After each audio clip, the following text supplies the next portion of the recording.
आदाब नाजरीन, खैर मकदम है आपका हमारे ख़ास प्रोग्राम परवाज़ में। और आज एक बार फिर से हमारे साथ हैं डॉली नारंग गुलकारा।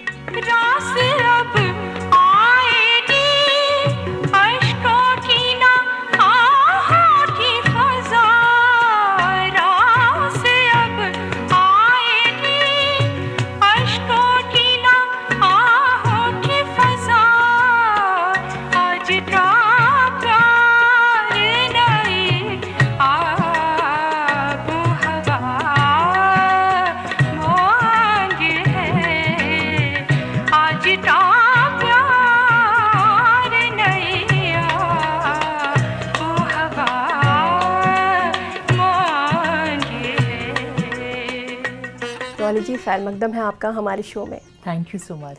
कल आपने हमें बहुत मज़ेदार बातें बताई अपनी ज़िंदगी के बारे में। कि मैं ये जानना चाहती हूँ कि जब आप किसी ऐसे इंसान से शादी करते हैं जो जिसकी शख्सियत बहुत बड़ी हो, लोग जानते हैं, चाहते हैं, डिमांड हो, तो एज अ वाइफ क्या आपके अंदर थोड़ी सी जेलसी थी? नहीं, आई डोंट नो, मुझे कभी भी इस बात का जेलसी आई ही नहीं। I don't know why, but शायद मैं ये बात समझती थी कि ये बहुत नेचुरल है किसी भी फ़ैन की, बल्कि वो बेटर है अगर उसकी इतनी फ़ैन फॉलोइंग है तो इसका मतलब वो कितना पॉपुलर है वो शख्स। तो मुझे कभी भी शायद ये जेलसी की भावना नहीं आई, कभी नहीं आई। लेकिन फिर भी जब वो आपको इस तरह के किस्से बताते थे घर आके, हाँ, कि मुझे ऐसे हंसी खत आती आते हैं, थी। लड़कियां ऐसे पूछती हैं, तो आप क्या कहती थी? नहीं, मुझे हंसी आती थी, बिल्कुल जेलसी नहीं होती थी, क्योंकि ये बहुत नेचुरल है कि अगर आपकी इतनी ज़्यादा फ़ैन फॉलोइंग है तो आपके इतने लोग आपको चाहते हैं, आपको आपकी आर्ट की कदर करते हैं, आपकी जो आपका टैलेंट है उसकी वजह से आपके इतने फ़ैन्स हैं, तो ये बहुत अच्छी बात है। और मुझे बिल्कुल इस बात में जेलसी नहीं होती थी, क्योंकि मैं खुद एक आर्टिस्ट हूँ। तो मुझे मालूम है कि लोगों का प्यार किस तरह से आपकी तरफ होता है, जैसी दीवानगी उनकी होती है, लेकिन ये मैं एक बहुत नेचुरल सा तरीका मानती थी। जब दो आर्टिस्ट साथ रहते हैं, या तो फिर कंपटीशन होता है, या फिर दोनों एक दूसरे को बहुत ज़्यादा सपोर्ट करते हैं कि आप उनको उनके काम में मदद करें, वो आपके काम में आपको मदद करें, तो आप लोगों का जो रिलेशनशिप था वो किस तरह का था? क्या कभी कंपटीशन वाली बात थी, या आप दोनों सपोर्ट करके चलते थे एक दूसरे नहीं, कंपटीशन नहीं था, बिकॉज वो आवाज़ की दुनिया में थे, स्पोकन में, और मेरा म्यूज़िक की तरफ था। हाँ, उनको म्यूज़िक का बहुत शौक है और बहुत अच्छा कंपोज भी करते हैं, और कभी कभी मेरे साथ वो पार्टिसिपेट भी करते हैं। छुपा लो यूं दिल में प्यार मेरा, कि जैसे मंदिर में लौदी की। छुपा लो यूं दिल में प्यार मेरा, कि जैसे मंदिर में लौदी की। तुम अपने चरणों में रख लो मुझको, तुम्हारे चरणों का फूल हूँ मैं सर झुकाए खड़ी हूँ प्रीतम, मैं सर झुकाए खड़ी हूँ प्रीतम, कि जैसे मंदिर में लेकिन उनका मेन प्रोफेशन वॉइसिंग है, या कमेंट्रीज है, या एंकरिंग है। सो आई थिंक मैं तो हम एक दूसरे को सपोर्ट ही करते थे, और ऐसा कोई कंपटीशन की कोई बात नहीं थी। आप मुंबई जाती थी परफॉर्म करने के लिए, दिल्ली में भी परफॉर्मेंस आपने कई करी हैं, पंजाब में करी हैं, इंडिया में करी हैं, इंडिया के बाहर करी हैं, वहाँ से भी आपको इनविटेशन आते हैं। आप शादीशुदा थी, इन सब में आपको कभी कोई परेशानी नहीं आई? इजीली आप चली जाती थी, आपको कभी मना नहीं करते थे कि नहीं अब शादी हो गई है, काम नहीं करना है ज़्यादा? ऐसा कुछ भी नहीं था। वो भी समझते थे कि एक आर्टिस्ट को दिल्ली में ज़्यादातर मेरी परफॉर्मेंसेज अगर होती हैं दिल्ली में हैं, और बाहर भी रहे तो इकट्ठे ही रहे, तो ऐसा उनकी तरफ से मुझे कभी भी कोई मना ही नहीं है। आपने एक एल्बम भी गाई है, उसके बारे में कुछ बताइए। हमने एक तो टी सीरीज़ के लिए ही किया था, अखियां विच तू वसदा, पंजाबी एल्बम है, लेकिन इसमें आप देखेंगे बहुत अच्छे हमने सब राइटर्स को लिया है, जैसे शिव बटालवी है, नंदलाल नूरपुरी हैं, ऐसी वाली हमने उसमें रखी हैं जो बहुत लिटरेरी, बहुत रिच हैं।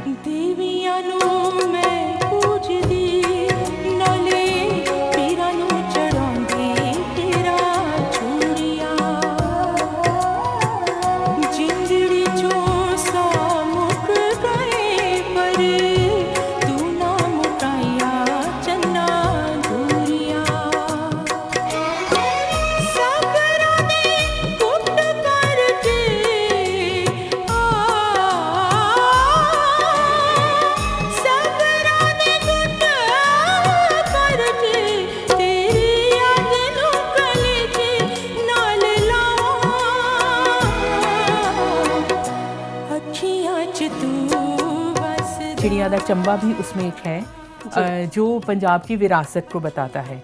ये टरा है। फिर हमने एक और गुरबानी में से टरा है जाप साहब। ये बहुत मुश्किल पाठ है और बहुत कम लोग इसको ठीक से पढ़ पाते हैं, क्योंकि इसमें 4 ज़ुबानों में आप भगवान को उन्होंने प्रेज किया है। 3600 वर्ड्स उन्होंने नाउन्स यूज़ करे हैं सिर्फ गॉड को प्रेज करने के लिए, जिसमें उन्होंने 4 लैंग्वेजेस का इस्तेमाल किया है। गुरमुखी इज़ वन, ब्रज भाषा है, संस्कृत है, पर्शियन है। और ये हमारे लिए एक चैलेंज था, क्योंकि एक हम गुरुद्वारे में जाते थे, वहाँ पे ये बानी बहुत पढ़ी जाती थी, तो उनको पता लगा कि मैं ये गाती हूँ। और मुझे पंजाब, क्योंकि मैं चंडीगढ़ को बिलोंग करती हूँ, तो मेरे कॉन्टैक्ट्स थे, तो वहाँ के पंजाब गवर्नर ने बोला कि आप इसमें से कुछ टुकें, कुछ कपलेट्स पढ़ें। जी।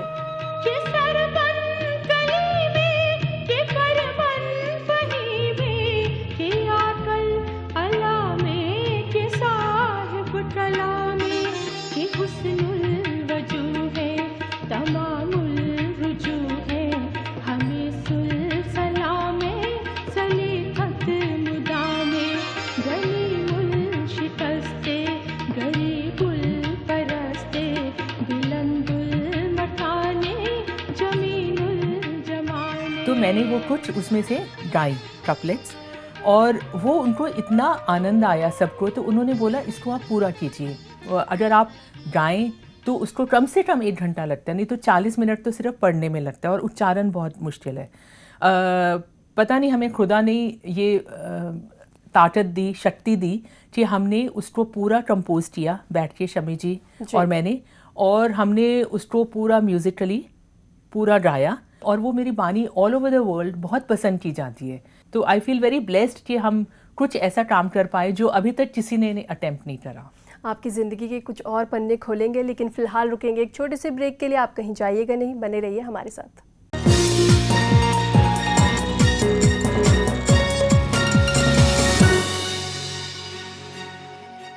ब्रेक के बाद एक बार फिर से आप सभी का खैर मकदम है हमारे ख़ास प्रोग्राम परवाज़ में।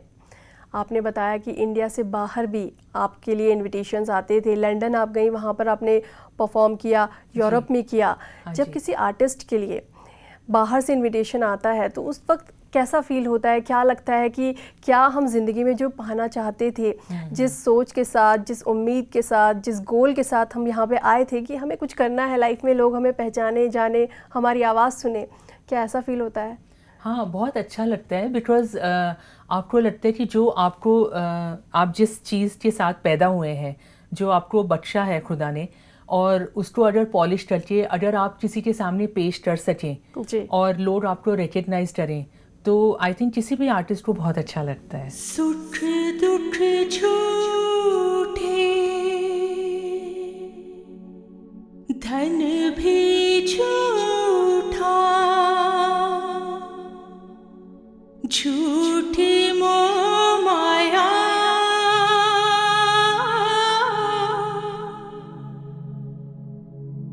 सच्चा मन का वो को ना जहा, प्रेम रतन पाया,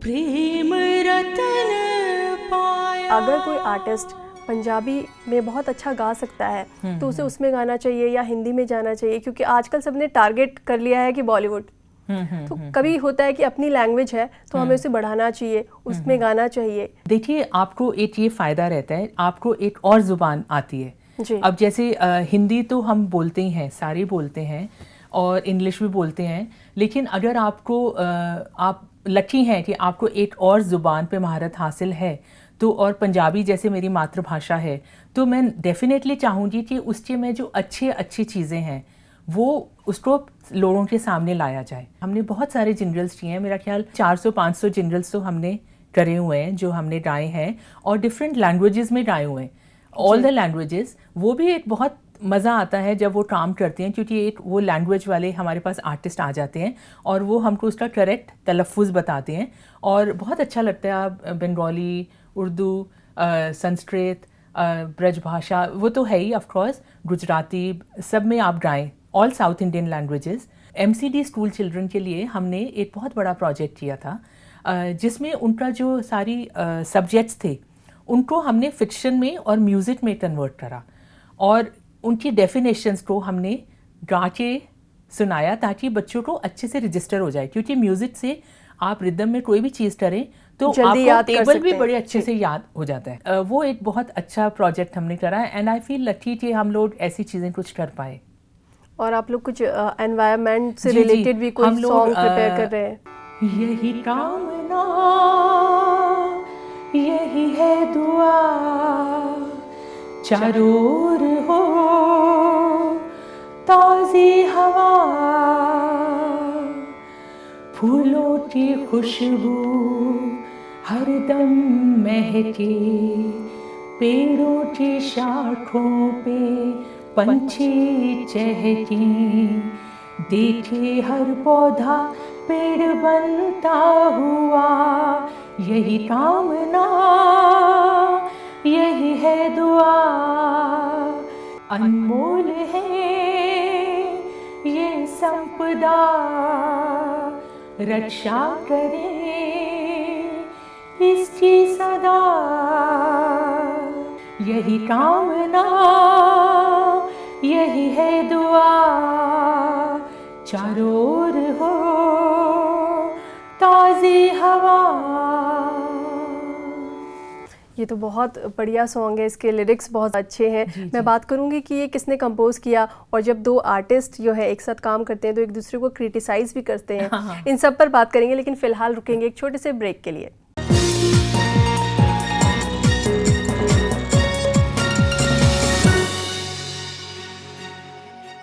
ब्रेक के बाद एक बार फिर से आप सभी का खैर मकदम है हमारे ख़ास प्रोग्राम परवाज़ में। डॉली जी, जो आपने अभी गाना सुनाया एनवायरनमेंट से रिलेटेड था, बहुत सुनने में बहुत अच्छा लगा, मज़ा आया। जो हमारी प्रकृति है उसके बारे में सारी चीज़ आ गई, नदी, पहाड़, झरने। मैं ये जानना चाहती हूँ कि ये कॉन्सेप्ट किसका था? ये शमी जी का ही है, उन्होंने ही लिखा है इसको, और कंपोज मेन वो करते हैं, और उसको जो फाइन ट्यून करना होता है, थोड़ा बहुत इधर उधर हरकत बुल्की, वो सब मैं कर लेती हूँ, लेकिन मेनली ये शमी जी का ही लिखा हुआ है। क्या आप दोनों कभी एक दूसरे को क्रिटिसाइज भी करते हैं? मुझे लगता नहीं कुछ ऐसा शमी जी के लिए क्रिटिसाइज करने के लायक कुछ है, लेकिन अगर कुछ लगता है कि आप इसको थोड़ा सा, आपका आवाज़ इसको इस ढंग से बोलें तो ज़्यादा बेहतर है, क्योंकि वो इमोशंस इतने अच्छे से आवाज़ में अपने लाते हैं, तो क्रिटिसाइज की बात नहीं। I think it is just healthy suggestion, अगर कोई हो तो होता है। इसके अलावा आपने ऑल इंडिया रेडियो के लिए काम किया है, जी जी, टीवी के लिए काम किया है, बॉम्बे टीवी के लिए काम किया है। हाँ जी, हाँ तो जी। अलग अलग इतने सारे काम आप एक साथ कैसे कर लेती हैं? नहीं, डिफरेंट ये टाइम उस पर हुआ है जोन में, और जो वैसे भी जो चीज़ आपकी पसंद की हो, जो आपका दिल चाहता है जिस चीज़ के लिए, उसके लिए आप हमेशा तैयार रहते हैं, और कभी भी आपको उसमें थकावट या बोरियत महसूस नहीं होती, क्योंकि वो आपके दिल के बहुत करीब होता है। फिर भी आप बैलेंस कैसे करती हैं? फैमिली के साथ फैमिली को भी देखना है जी। और बाहर भी अपने काम के लिए भी टाइम देना है, तो किस तरह से बैलेंस करती हैं? रियाज भी करती होंगी? जी जी, जी। वो सुबह में थोड़ा रियाज करती हूँ, वो एक तरह की एक्सरसाइज है जो आप कोई भी बॉडी को फिट रखने के लिए रखते हैं, उसी तरह एक आवाज़ के लिए भी आप सुबह एक छोटा सा रियाज करते हैं। और जहाँ तक फैमिली का सवाल है, नाउ हम लोगों का एक बेटा है, अभी ही इज़ ग्रोन अप। जब वो छोटा था तो शुरू के मैंने 10 years मैंने टोटली उसके साथ डिवोट किए, और वैसे भी जब मैं कुछ करती थी तो मैं इस तरह से प्लान करती थी कि जब वो स्कूल रहा होता था उस टाइम मैं दौरान अपनी रिकॉर्डिंग्स या कुछ करती थी, उसके बाद मैं हमेशा उसके लिए घर में मौजूद रहती थी। एंड आप टिल द टाइम वो कॉलेज नहीं गया, तब तक मैंने अपना थोड़ा सा करियर को थोड़ा सा स्लो डाउन कर दिया था, बिकॉज मैं नहीं चाहती थी कि वो निगलेक्ट हो। आई मीन आपकी प्रायोरिटी चेंज हो जाती है। मेरे हिसाब से मुझे था कि अगर हमने उसको निगलेक्ट करके कुछ करा तो क्या पाया। सो टचवुड, मैं बहुत खुश हूँ कि उसको एक बड़े अच्छे संस्कार मिले हैं, और बहुत अच्छा बच्चा है, वो सबकी रिस्पेक्ट करता है, एंड ऑल्सो वो करियर में बहुत अच्छा कर रहा है। शमी जी के साथ ही है वो भी, और वो भी इंग्लिश वॉइसिंग करता है, और he is otherwise studied from LSE उसने ऑनर्स डिग्री है उसके पास बिजनेस मैनेजमेंट में, बट वो अभी शमी जी के साथ शमी के बिजनेस में ही है। बीच में आप एक एकेडमी से भी जुड़ी रही, ग्रांट्स। जी जी जी। तो हाँ, इसमें किस तरह का रोल था, आप क्या उसमें करती थी? एज अ म्यूज़िक आप कह लीजिए टीचर, या हाउ टू मॉड्यूलेट, आप अगेन फाइन ट्यून सबको, जैसे वहाँ आते तो सिंगर्स ही थे, लेकिन जी। किस लव स्ट्रोक किस तरह बोलना चाहिए और उसमें कैसे मेलोडी कायम रहे और किस वर्ड पे जोर देना है, पॉजेज, मतलब इस तरह का मैं उनको ट्रेनिंग देती थी। साडा चिड़िया दा चंगा वे बाबल, साडा चिड़िया दा चंगा वे बाबल, असा उड़ जाना, असा उड़ जाना। साडा चिड़िया दा चंगा वे बाबल, साडा चिड़िया दा चंगा। डॉली जी, आपने जैसे शुरुआत में बताया था कि आप बनना तो सिंगर चाहती थी, इसके लिए आपने काफ़ी जद्दोजहद भी की अपनी फैमिली में, क्योंकि वो लोग राज़ी नहीं थे। मदर जी, थी जी। आपके साथ, लेकिन बाकी लोग नहीं थे। जी लेकिन अगर हम बात करें बाकी औरतों की, लड़कियों की, जी। तो बहुत से लोग ऐसे हैं जो ज़िंदगी में कुछ करना चाहते हैं, उनके भी ख्वाब होते हैं लेकिन पूरे नहीं होते हैं। जी। तो उन लोगों के लिए क्या कहेंगी, क्या करें, वो किस तरह से अपने ख्वाबों को पूरा करें? लड़कियों को पूरा प्रोत्साहन देना चाहिए। हम्म। स्पेशली माँ तो ये समझ सकती है कि एक बेटी के क्या इमोशंस हो सकते हैं, और आजकल बेटी बेटे में कोई फ़र्क नहीं है। आप देखिए बेटियाँ कहाँ से कहाँ पहुँच चुकी हैं। अगर आप उनको थोड़ा अच्छे से इनकरेज करें तो उनको अपनी वो मंजिल मिल सकती है। और मुझे लगता है इसमें सबसे ज़्यादा फैमिली का ही सपोर्ट ज़रूरी है, और उनको ये बॉदर नहीं करना चाहिए कि सोसाइटी क्या कहती है क्या नहीं कहती है, लेकिन जो जिसमें टैलेंट है उसको उनको ज़रूर आगे उनको इनकरेज करना चाहिए। जरा सा बदल के देखो नजरिया, जरा सा बदल के देखो नजरिया, कोई नजारा बुरा नहीं, कोई नजारा बुरा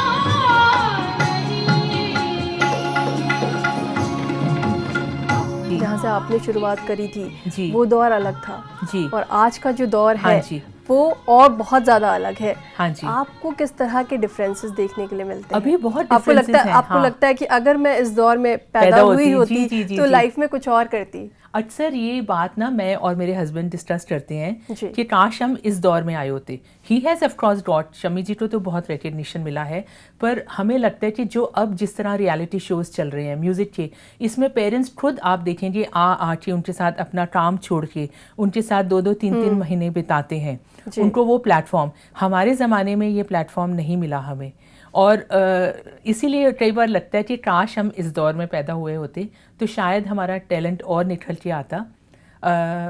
और अब के बच्चे लकी हैं, मतलब पेरेंट्स उनको फुल सपोर्ट देते हैं, और अब इस चीज़ को बहुत रिस्पेक्ट मिल चुकी है, जो पहले ज़माने में इसको एक प्रोफेशन नहीं माना जाता था, इसको रिस्पेक्टफुली अगर कोई आर्टिस्ट होता था तो उससे अक्सर लोग कहते थे कि करते क्या हो, हाँ जी, हाँ, जीने हाँ, के लिए क्या हाँ, करते हो? जीने के जी। लिए क्या करते, इसको एज ए प्रोफेशन नहीं देखा जाता था, लेकिन अब इसको एक वो जो एक रिस्पेक्ट मिलनी चाहिए थी। आई एम वेरी हैप्पी कि जी। ये हुआ, अल्टीमेटली ये हुआ कि ये भी एक बहुत बड़ी नेमत है खुदा की। इसको अगर आपको मिला है आपको, तो उसको आपको ज़रूर आगे बढ़ाना चाहिए। काफी काम तो आप कर जी। चुकी हैं, हाँ, कर रही हैं, जी, अब जी। क्या बचा है करने के लिए, क्या करना चाहती हैं? अभी ये तो देखिए एक बहुत बड़ा समंदर है, ये तो कभी ख़त्म नहीं होगा, और आपकी इवन ख्वाहिशें कभी ख़त्म नहीं होंगी। आप हमेशा चाहेंगे कि ज़्यादा से ज़्यादा, मुझे ये लगता है कि म्यूज़िक एक ऐसी चीज़ है, इतनी पवित्र, इतनी पायस, और मैं इसको एक इबादत की तरह समझती हूँ कि आप इसमें जितना भी जाएं, जितना करें, आप जो खुदा को प्राप्त कर सकते हैं वो म्यूज़िक से बढ़िया चीज़ कोई नहीं है, क्योंकि इसमें जो आप कॉन्सेंट्रेशन से आप जब गाते हैं, आप एकदम परफेक्ट सुर लगाते हैं। जब आपका सीधा सुच्चा सुर लगता है तो वो सीधा ऊपर जाता है। डॉली जी, जब गाने की बात आई है, आपका एक बहुत फेमस सॉन्ग है, हम चाहेंगे कि आप वो थोड़ा सा गुनगुना दें। रंजुरम माँ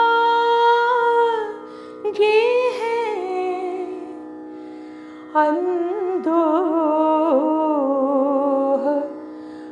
भला मांगे हैं, रंजो गम मांगे हैं, अंदोह भला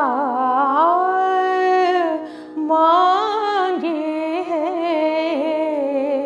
दिल वो मुजरिम है जो खुद अपनी सजा